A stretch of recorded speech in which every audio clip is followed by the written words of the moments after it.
Komnas Perempuan desak polisi lanjutkan kasus KDRT Rizky Bilar, suami Lesti Kejora harus dihukum. Nasib Rizky Bilar usai KDRT Lesti Kejora kini kembali dipertaruhkan. Walau kasus KDRT sudah dicabut Lesti Kejora, Komnas Perempuan mendesak Rizky Bilar tetap dihukum. Sikap tegas Komnas Perempuan untuk Rizky Bilar tetap dihukum karena banyak pertimbangan. Bukan hanya sebagai efek jerah untuk pelaku KDRT, Komnas Perempuan menilai kerugian yang akan diterima Lesti Kejora. Lantas hal itu, pihak Komnas Perempuan menginginkan polisi tetap melanjutkan kasus KDRT Lesti Kejora. Menjadi garda terdepan untuk perempuan membuat Komnas Perempuan mendesak kepolisian untuk melanjutkan kasus Rizky Bilar.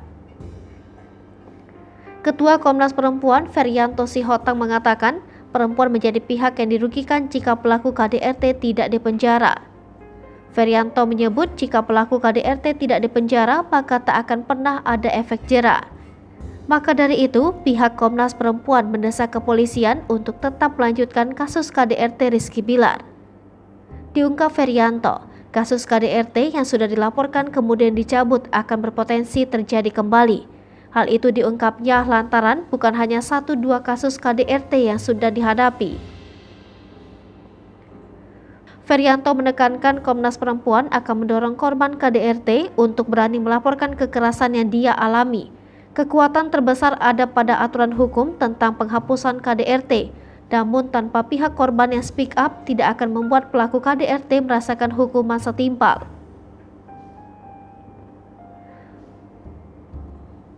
Untuk kasus Lesti Kejora, pihak Komnas Perempuan menghargai keputusan yang dilakukan. Namun Lesti Kejora harus melek hukum dan berpikir secara realita yang akan terjadi nanti. Karena diketahui pelaku KDRT memiliki potensi melakukan kekerasan kembali. Hai pemirsa Sri Popo TV, jangan lupa komen, like, dan subscribe, serta tonton terus berita-berita terupdate lainnya ya.